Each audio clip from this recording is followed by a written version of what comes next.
Hi, I'm Aaron Taylor Johnson, and I want to invite you into the process of how I trained for the role of Kraven the Hunter. The physical transformation was nothing short of intense, and it demanded hard work, dedication, and discipline. But I couldn't have done it without these two guys by my side. Nate Schmidt, my nutritionist, and David Kingsbury, my trainer. And we're going to show you some of the steps that we went through to create that Kraven physicality. Aaron's like, I want to do this Kraven movie and I want to gain 40 pounds of muscle and I want to do it naturally. And we have 6 months. And I'm like, it's not possible, but let's give it a go. Everything was sugar-free. We were doing like bone broth and these gelatin gummies and gelatin marshmallows, and we added carbs and just unprocessed good food. The idea was we have this monumental task of eating this much food, and how can we do it and keep you functional? When you eat as much as I was eating, it was important to take naps, get great rest and sleep as well.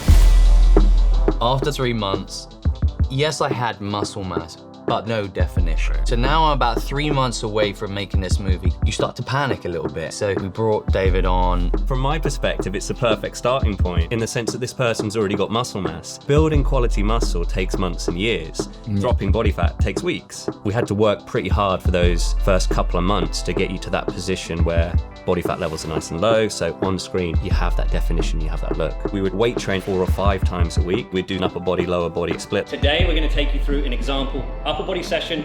All right, you ready? Let's go.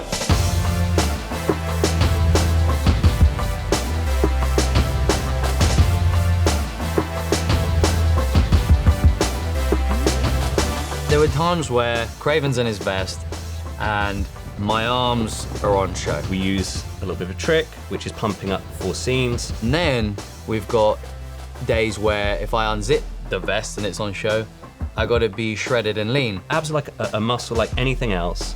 The only way you can show them is by reducing body fat. We would have a certain amount of ab training in, a couple of sets, a couple of times a week. We usually just hit it at the end of like a leg set. That's it. You do some cable crunches. Yeah, I did a hanging knee raise. But it's like anything. You don't need a lot of volume for it because by training it more, it doesn't reveal it more.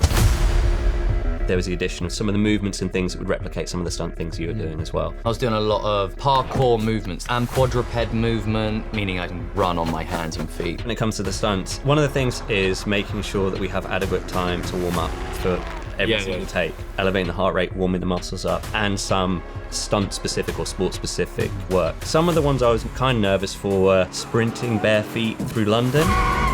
There were some days like out in Iceland, for example, where you're doing lots of things in the snow and on the ice, rep after rep after rep. I will say we got through an entire shoot with a ton of action with not one injury, and I thought that was amazing.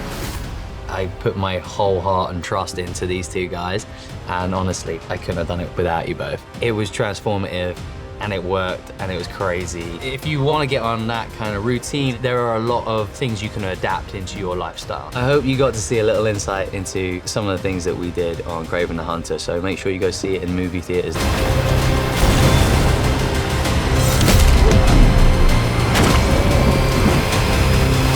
Kraven the Hunter.